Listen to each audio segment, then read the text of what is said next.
Bonjour et bienvenue sur le blog Les Revenus Autrement. Aujourd'hui, j'ai la chance et le plaisir d'accueillir Olivier Seban, expert en immobilier. Donc, bonjour Olivier. Bonjour Audrey. Comment vas-tu? Très bien, je te remercie. Donc, j'aurais aimé que tu nous parles un petit peu de ton expérience. Je t'ai préparé 3 petites questions et j'aurais voulu que tu donnes ton avis à nos lecteurs. Je t'écoute. D'accord.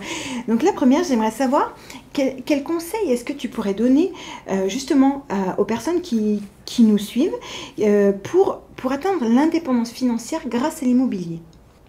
C'est relativement simple et ça va tomber sous le sens. Si tu veux atteindre l'indépendance financière avec l'immobilier, il faut apprendre à gagner de l'argent avec l'immobilier. C'est relativement simple. Oui. Mais la question qui arrive derrière, c'est comment on fait pour gagner de l'argent avec l'immobilier? Effectivement. Fondamentalement, il n'y a qu'une seule. Non, il y a un processus en 3 étapes. La première étape, c'est trouver une bonne affaire. Alors, bonne affaire, qu'est-ce que c'est une bonne affaire?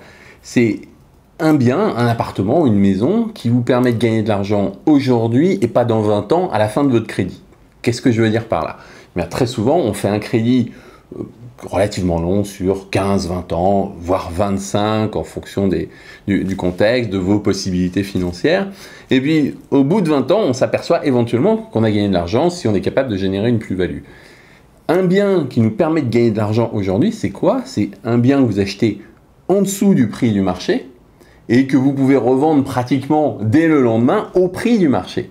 Donc, si un appartement vaut 100 000 réellement sur le marché et que tu es capable de l'acheter 80 000 parce que tu sais bien négocier, tu sais trouver le vendeur qui va te faire un bon prix, eh bien, après, rien ne t'empêche donc de l'acheter 20% moins cher, le payer 80 000 et de le revendre 100 000 pratiquement les jours suivants. Il y a une autre façon de faire une bonne affaire, c'est d'avoir un bien qui a une forte rentabilité. Alors, qu'est-ce que c'est une forte rentabilité?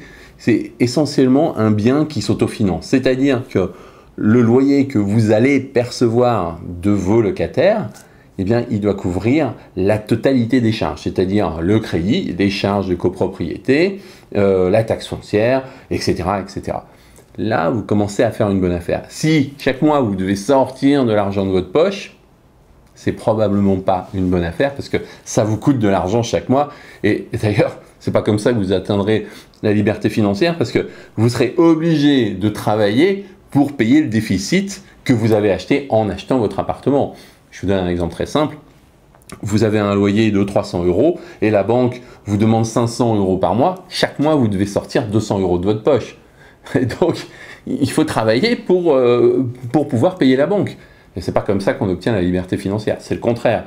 Il faudrait que vous ayez un loyer de 500 et un crédit de 300. Et là, ça commence à être la liberté financière. Oui, alors vous allez me dire 200 €, on ne vit pas avec. C'est vrai, mais vous n'êtes pas obligé d'en acheter qu'un seul. Après, le but du jeu, c'est d'être capable d'en acheter plusieurs sur une très courte période, ce qui est l'idéal. La deuxième étape, c'est lorsque vous avez trouvé votre bonne affaire, eh bien, il faut pouvoir l'acheter. Donc, très peu de gens pourront payer cash. Bon, généralement, ils n'ont pas de problème de liberté financière. Pas de souci. Mais si vous devez faire un crédit, il faut savoir emprunter. Alors, il y a des techniques pour emprunter, pas spécialement pour trouver le meilleur taux, mais trouver le meilleur montage financier. Et surtout, être capable de parler à son banquier pour qu'il vous prête facilement de l'argent. Pas seulement sur le premier, mais éventuellement sur le deuxième que vous pourriez acheter quelques mois après. D'ailleurs, c'est ce que j'ai évoqué juste après. Et la troisième étape, une fois que vous avez trouvé votre bonne affaire, que potentiellement vous pouvez l'acheter, vous avez le financement, c'est de vous bouger le derrière. Parce que c'est bien beau de chercher des petites annonces, c'est bien beau de chercher un crédit, mais à un moment, il va falloir passer à l'action et signer, aller chez le notaire. Votre appartement, vous l'aurez. Alors, ça serait mieux de le mettre en location pour qu'il vous rapporte de l'argent, parce que si c'est pour votre résidence principale, c'est pas ça qui vous fait gagner de l'argent. Personne ne gagne de l'argent avec sa résidence principale. Mais donc, il faut acheter un appartement, le mettre en location. Mais je ne dis pas que c'est une mauvaise chose d'acheter sa résidence principale, mais la question que tu m'as posée, c'est comment on atteint la liberté financière. Oui. Mais c'est pas en achetant sa résidence principale. Parce que lorsque vous avez un crédit pour votre résidence principale, vous êtes obligé de travailler pour payer ce crédit. La meilleure stratégie, c'est d'acheter un appartement que vous allez mettre en location et après d'acheter votre résidence principale. Et si vous êtes capable de gagner de l'argent sur le bien que vous avez mis en location, ben, cet excédent, il va vous servir à payer le crédit de votre résidence principale. C'est dans ce sens-là que vous devez procéder. Ça me permet de te poser ma deuxième question.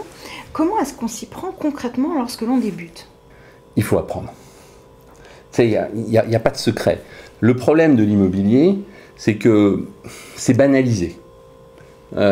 Pourquoi? Parce qu'on a tous un doigt sur la tête, qu'on soit locataire ou propriétaire. C'est complètement banalisé. Alors tout le monde pense que c'est facile d'acheter l'immobilier. Fondamentalement, c'est pas difficile. Oui. Mais c'est pas pour ça que vous gagnerez de l'argent. Tout le monde sait comment on fait pour acheter un appartement, même qu'il l'ait acheté ou qu'il ne l'ait pas acheté. Vous trouvez l'appartement qui vous convient sur une petite annonce, vous allez chez le notaire signer le compromis, vous allez voir la banque pour obtenir le crédit, vous signez chez le notaire l'acte authentique, l'acte final, on vous rend les clés, vous êtes propriétaire, mais ça ne veut pas dire que vous allez gagner de l'argent. C'est aussi simple que ça. Donc, il faut apprendre à gagner de l'argent avec l'immobilier. Je vous en ai parlé juste un peu avant. Encore, lorsque je vous ai dit que vous avez plutôt intérêt à faire un investissement avant d'acheter votre résidence principale, c'est une stratégie. Là, je vous l'ai apprise, je vous l'ai enseignée, mais bien sûr, il y en a des centaines de stratégies. Mais si vous ne savez pas ce que vous devez faire, vous ne pouvez pas le faire et vous ne le ferez pas. Et c'est ça qui est fondamental. Du coup, tu parlais dans ton premier point de biens à forte rentabilité. J'aimerais savoir ce que tu penses de la colocation. La colocation, c'est un excellent moyen d'obtenir de la rentabilité et d'obtenir plus de rentabilité qu'un bien classique. Alors, qu'est-ce que j'appelle un bien classique ou une location classique? Traditionnellement, la plupart des gens, qu'est-ce qu'ils font? Ils achètent un appartement, ils le mettent en location à une personne ou à un locataire. Bon, vous avez acheté un appartement qui coûte 100 000 €, c'est un exemple purement fictif, et puis vous avez un loyer que vous percevez peut-être de 700 €. Je dis n'importe quoi, hein. Mais en faisant de la colocation, si tu mets par exemple 2 personnes dedans, eh bien, tu vas leur louer chacun 500. Bien sûr, ils vont partager les parties communes comme la salle de bain, la cuisine, les sanitaires et tout ça, et ils auront chacun leur chambre. Bon, ça, c'est un mode de fonctionnement qui marche pas mal pour les étudiants ou même pour les jeunes actifs, avant de se lancer réellement dans la vie, parce que lorsqu'ils débutent dans la vie, leur premier job, ils ont moins d'argent et ils cherchent des solutions pour que ça leur coûte moins cher. Pourrais-tu également nous parler de la location saisonnière?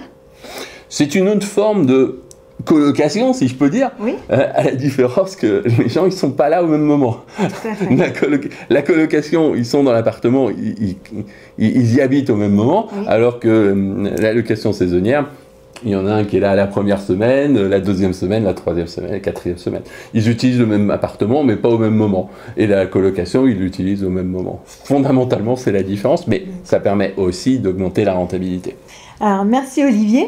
Merci à toi. Si vous avez aimé cette vidéo, je vous invite très fortement à aller voir toutes les autres vidéos qu'Olivier a pu faire. Je vais vous mettre le lien juste en dessous, donc n'hésitez pas. J'ai suivi sa formation et je vous la recommande. Donc allez-y, vous pouvez y aller les yeux fermés. Alors à tout de suite. Merci. Merci.